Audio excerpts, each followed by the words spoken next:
What's going on, ladies and gentlemen? It's your boy TYB, aka your boy Carl. Man, we here. We are back finally. I know y'all like, damn, where's this guy been? What have you been doing, bro?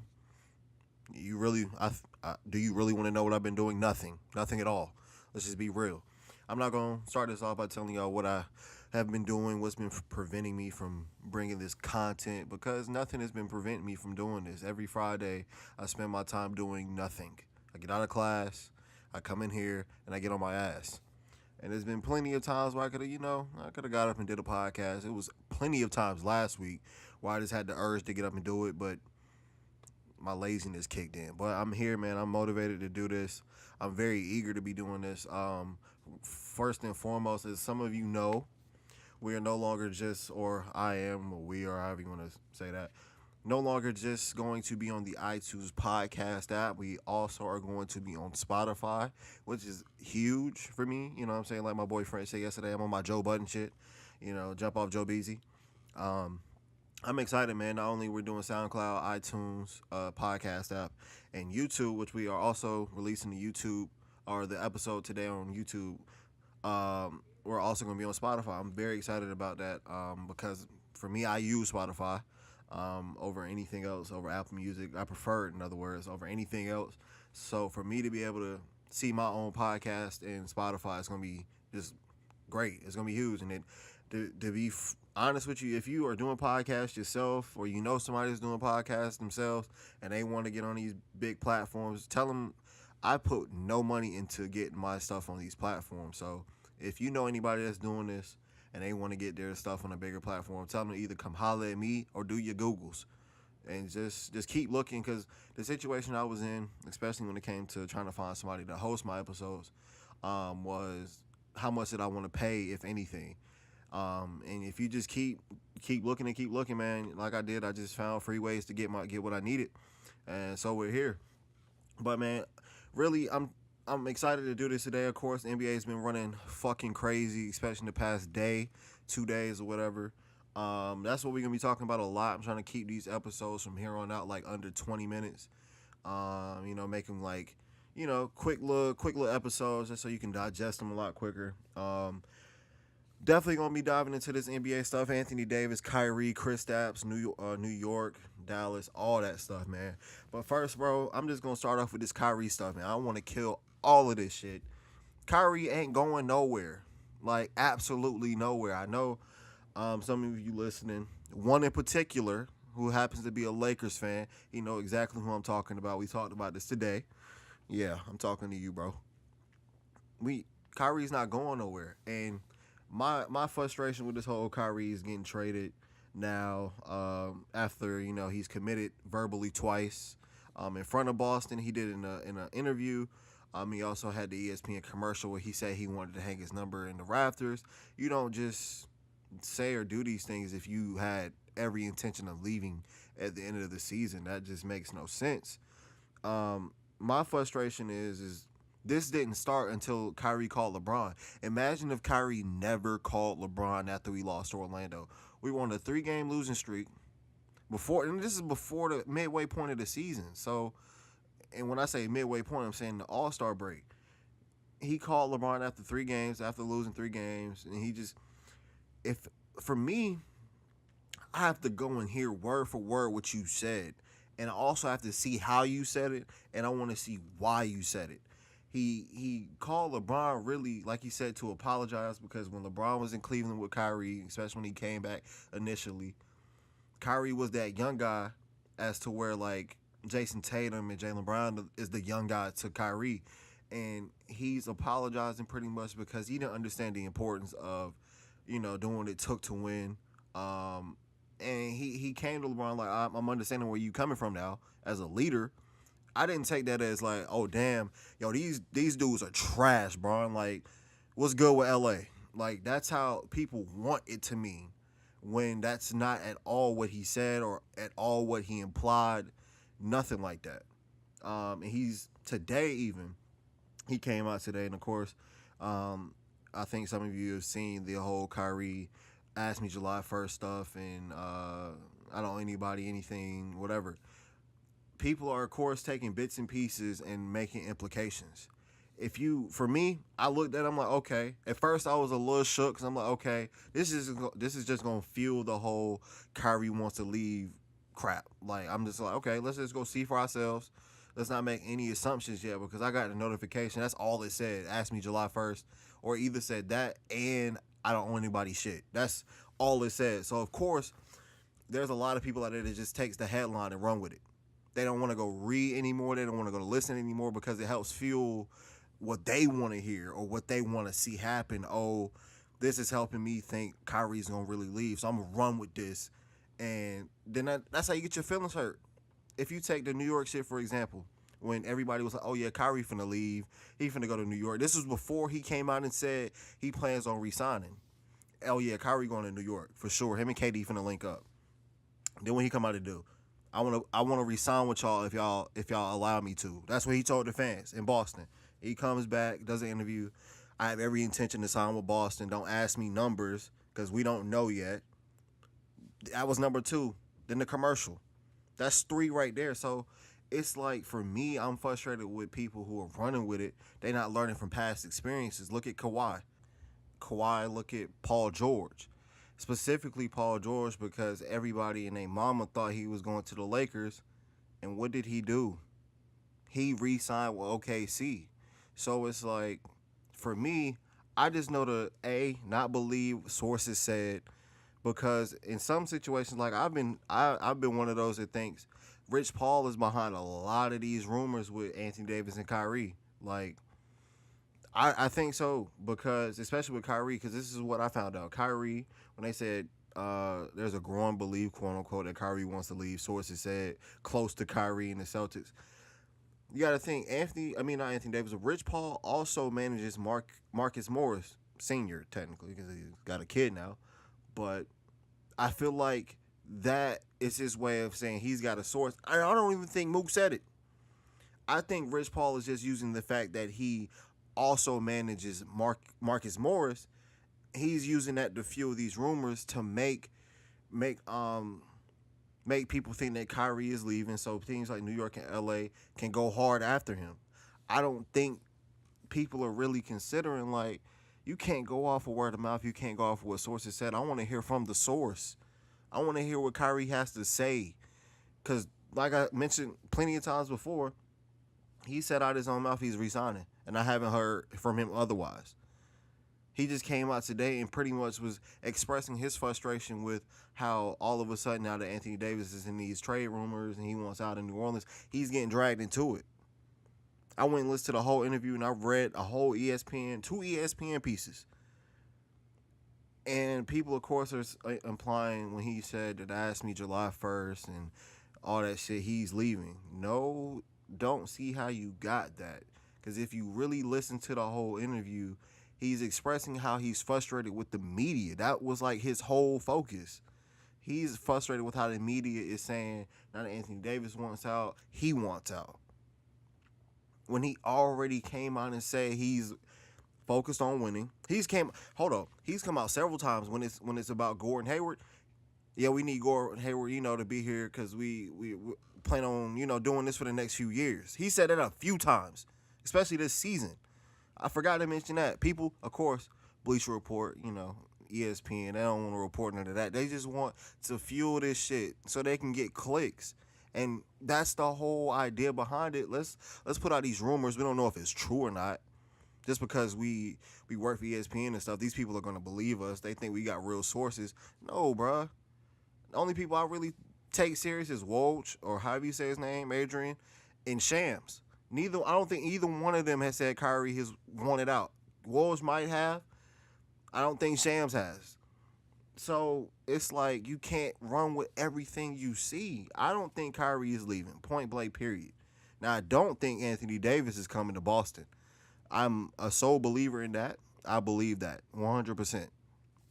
I've heard today that, and before today, that Boston is not one of his preferred destinations, which, is reasonable. You've been in New Orleans losing every year for as long as you've been in the league. You should get exactly what you want. Like, you've sacrificed winning to be loyal to New Orleans, and it's gotten you no No deep playoff runs. You've gotten taken out by Golden State like every year.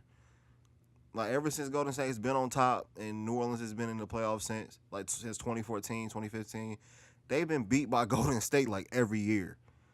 So if I'm Anthony Davis, I want to go play with Bron too. Because that's like the only guy that's giving them a run for their bread. Except for last year, of course. I mean, it just won't fair. But the years before that, Bron has given the boys a run for their bread. I want to go play with that guy.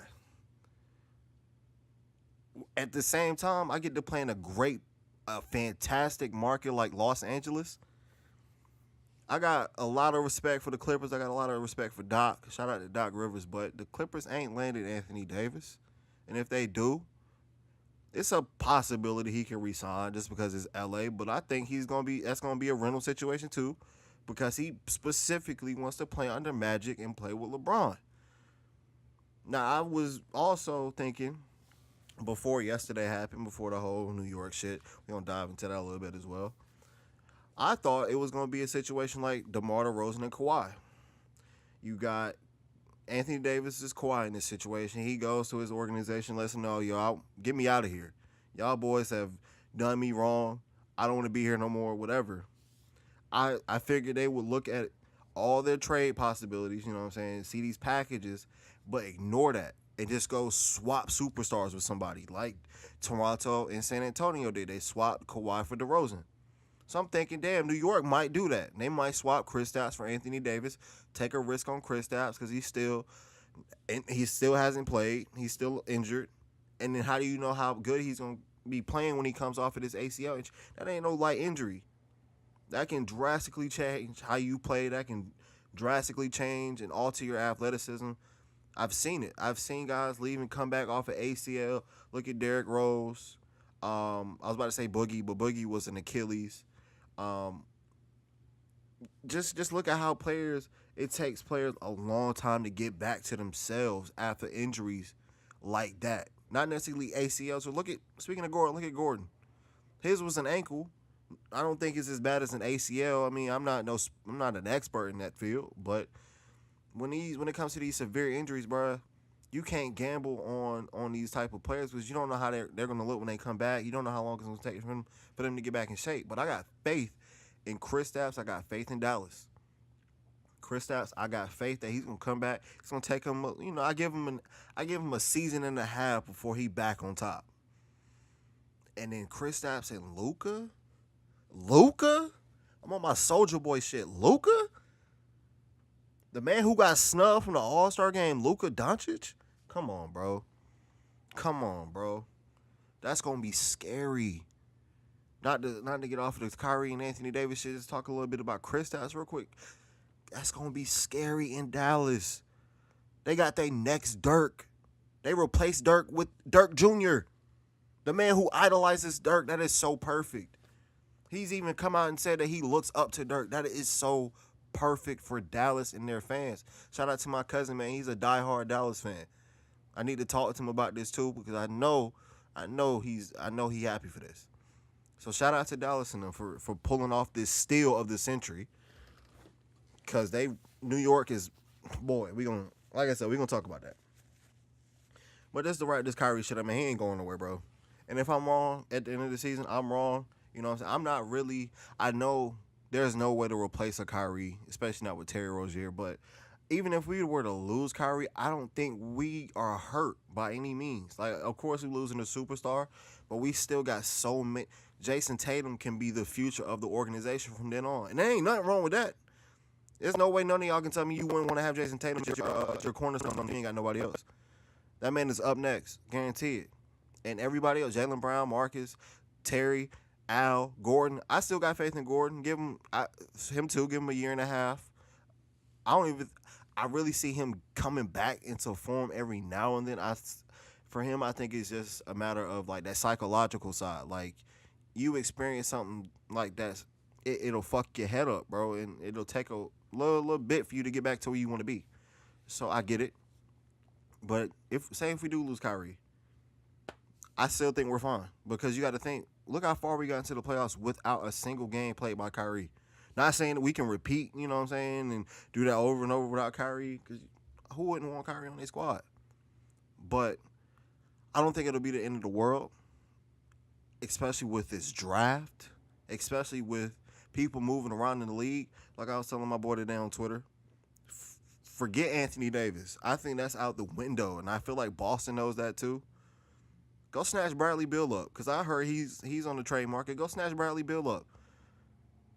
You telling me Kyrie and Bradley Beal, that ain't scary? You got two guys who can give you 50 apiece at will? I hate going up against Bradley Beal, no matter if they in playoff contention or not, because he's going to give us buckets. Every time he's played us, he's giving us buckets. And I want him to be on our team giving niggas buckets. Sorry. If that means we got to give up somebody like Jalen or Gordon, fuck it. Be gone. Deuces. Gotta go. I don't care. Bradley Beal is a bona fide scorer. That man can, like I said, give you 40 a night if you woke up one day and just said, fuck it, I'm finna give whoever 45. He can go out and do that. Kind of like me back in my day. We can do that. So I think Kyrie is going to be here regardless if we get Anthony Davis or not. I think he just wants to see if Boston does something to improve the team in the offseason, or if they just turn around and start whooping ass from this point on. We play New York tonight. If we win the next 30 games, that can change his mind. I think we can. That means we like that.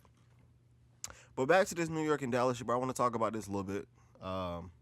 New York is fucking stupid. New York has got to be the worst ran organization in the league today, outside of Cleveland, outside of Phoenix.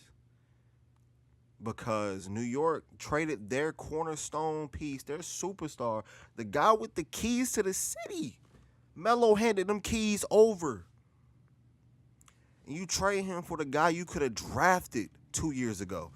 Also gave up Trey Burke. Also gave up Tim Hardaway. And I think, hold up, let me check my phone. They also gave up somebody else that I don't think they should have. And Courtney Lee. You gave up Wesley Matthews for Courtney Lee and Tim Hardaway Jr.? That right there was stupid to me. And then you gave up Dennis Smith Jr. for Kristaps. Like, I'm trying to, like, make sense of these trades. Like, you giving up him for him, you giving up them for them. You feel what I'm saying? You gave up your superstar for somebody you should have and could have drafted 2 years ago. Even Braun said that.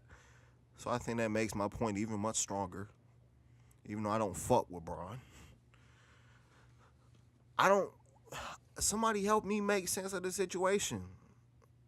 I don't get why they would make that trade. I mean, I do, because everybody wants a piece of Zion. I mean, he's a generational talent. I get that. People looking at him as like the next Braun. He coming in and he's dominating. But my thing is New York. Say you do get him. Okay, cool. You think he's gonna stay there for a long term? Look at how you did Melo. Look how you just did Kristaps. You don't think he notices, or he's going to notice when he gets here how you've treated superstars before him? What's going to make him think, oh, they're going to do me right. They're going to do me so much better than they did Carmelo Anthony, the guy that was taking them to the playoffs. They're going to do me so much better than him. Kristaps, they're going to do me so much better than that guy.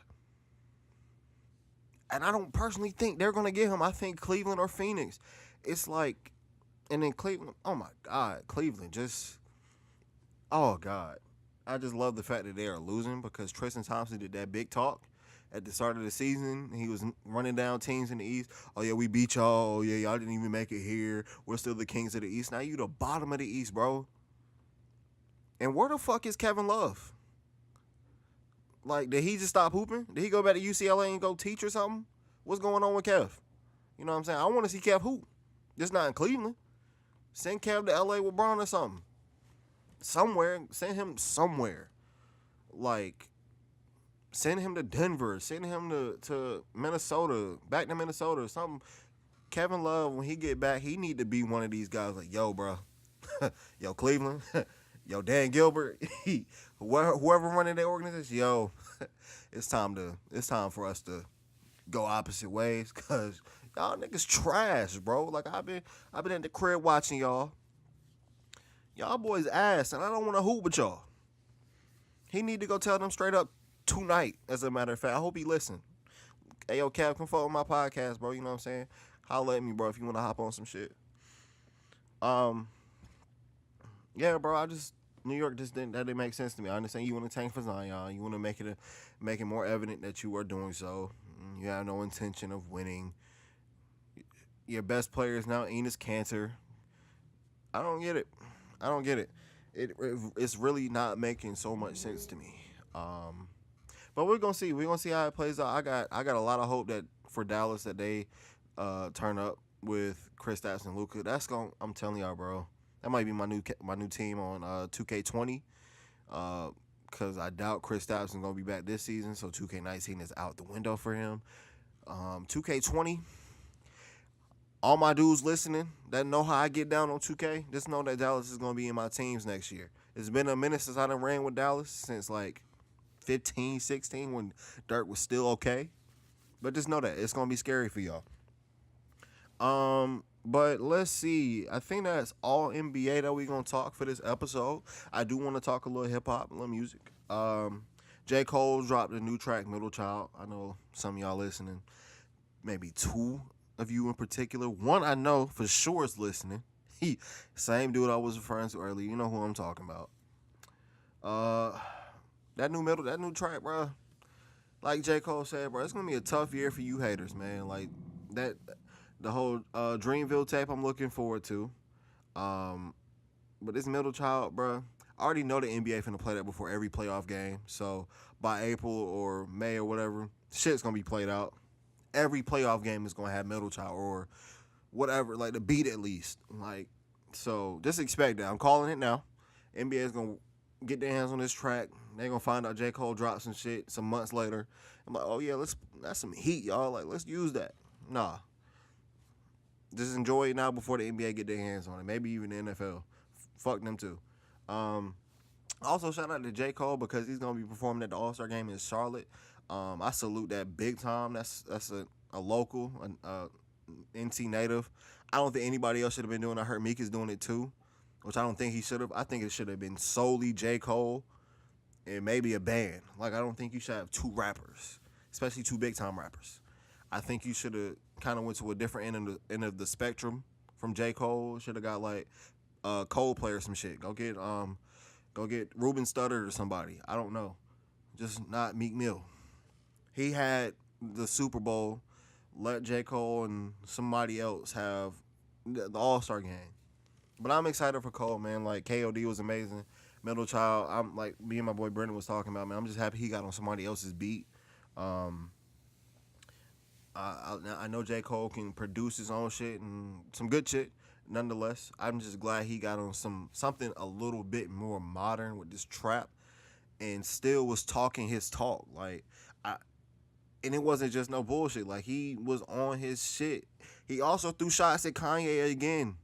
I know I'm a little late with, breaking this song down, but when he mentioned, like, the whole sneakers part, because my sneakers not selling no more or whatever, that was, who else in the game selling sneakers? I know Soulja Boy tried to shit on him, but Kanye the only rapper that J. Cole is probably going to acknowledge that sells sneakers. I mean, correct me if I'm wrong. Don't know. Speaking of Soulja, man, that troll tour he was just on was like so bad to see, bruh. And I wanted this was something I wanted to do a podcast on, like the week it happened when he was at Breakfast Club and Everyday Struggle. Soulja Boy, I salute Soulja Boy, man. Back in middle school, I remember, bruh, a little story time, man. Everybody that's been through middle school, everybody know that the school dance, whatever. Everybody had school dances and shit. And, it was the place to be. It was always the place to be. For me, I wasn't a dancer, and I still am not a dancer, but even more so back then. But I knew this one specific night, Crank That was out. Crank That was hot. Like, Crank That was the shit at this point. I knew at that point, or that night, that they were going to play that. So I went home, The dance was like at like 7 or 8. It was like 4 or 5 hours after I got home from school, which was around 3 o'clock. So I was like, okay, I'm about to go home. And I'm about to learn crank that and practice the fuck out of it before this dance. And boy, I was at my parents' crib. I was in the loft upstairs, going hard for hours. When I tell you I was cranking that bitch left and right for hours, bruh.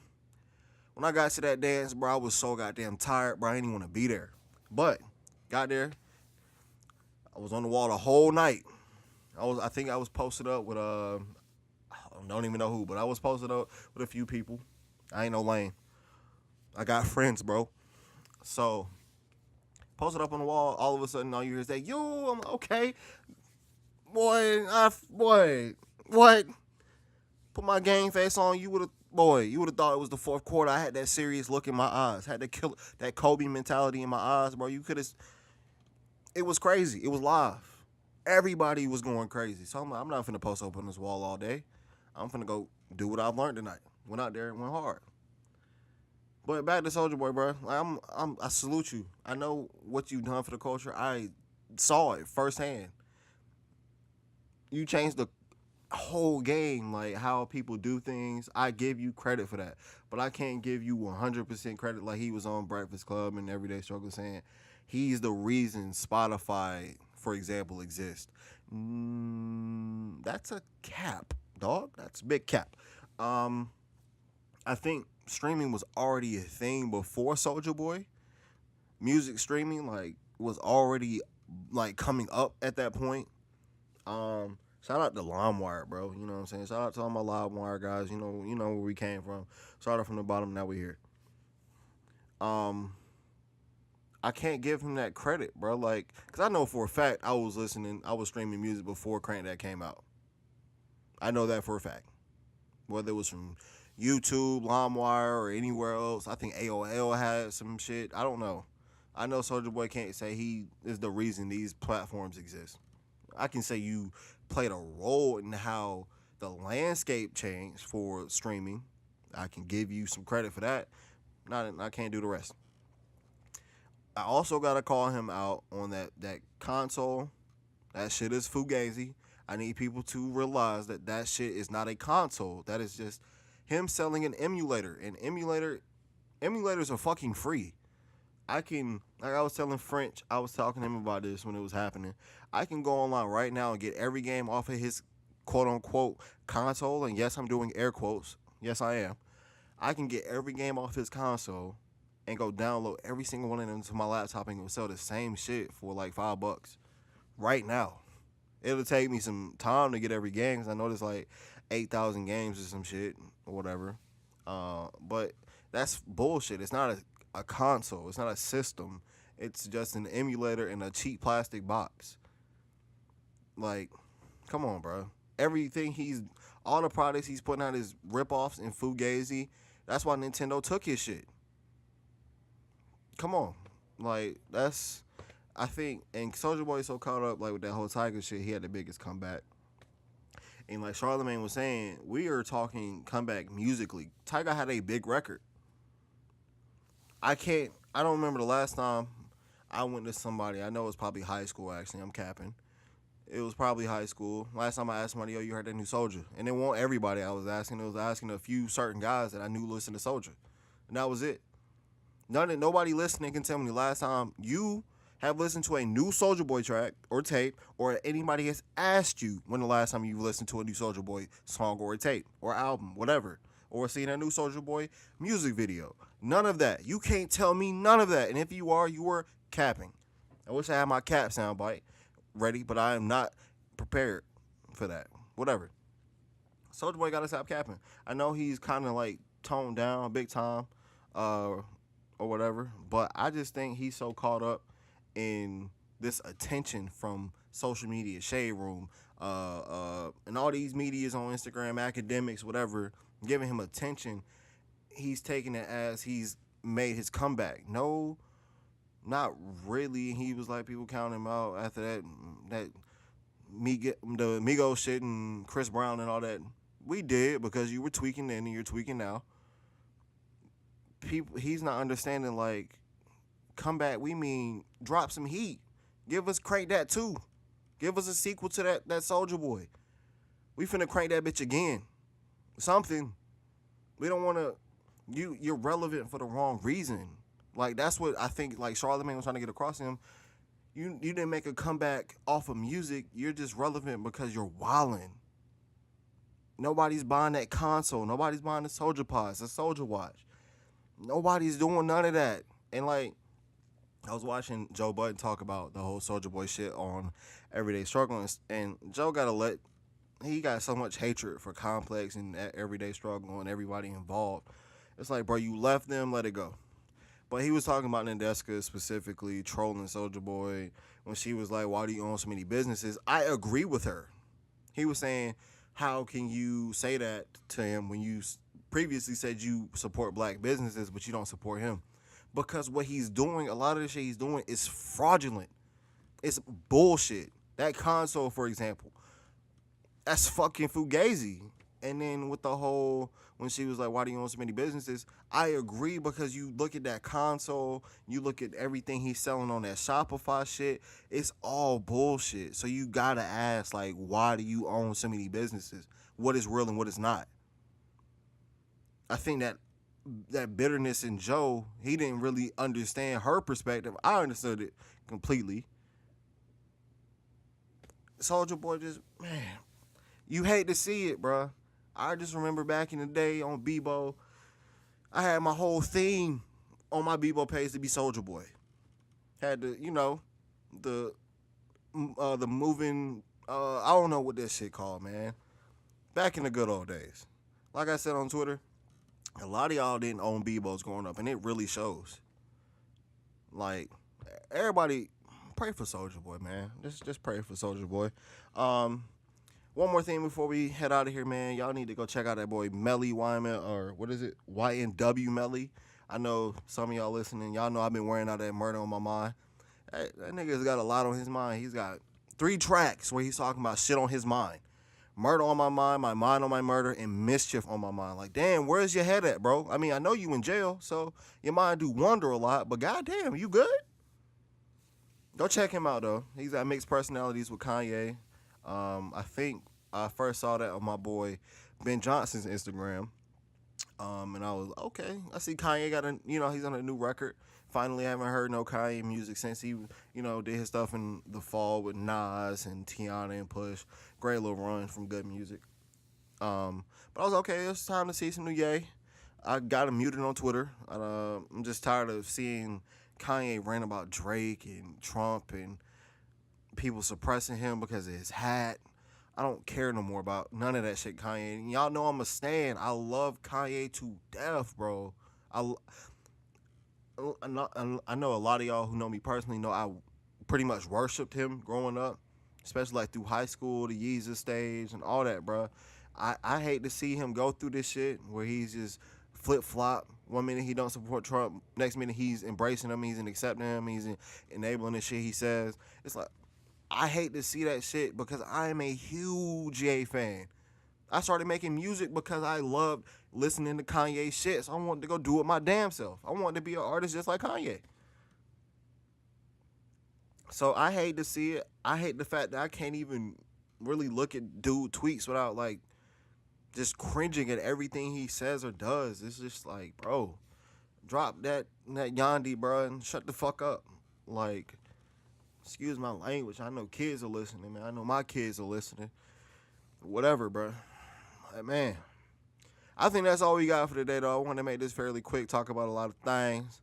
Hey, oh, yeah, also, I know, like, people my age don't really like to follow politics and what's going on in the government and all that shit. I know some of y'all might think it's lame or whatever, per se.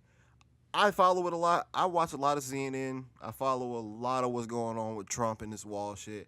Trump took an L. That's all I want to say. He did that government shutdown for no fucking reason, and he took that big major L. Spam up the L's in the chat. But anyway, y'all, it's your boy TYB, man. Episode 3 coming next Friday. Oh, yeah, big announcement, by the way. I think I said it at the start. I don't know if I did. I'm going to have to.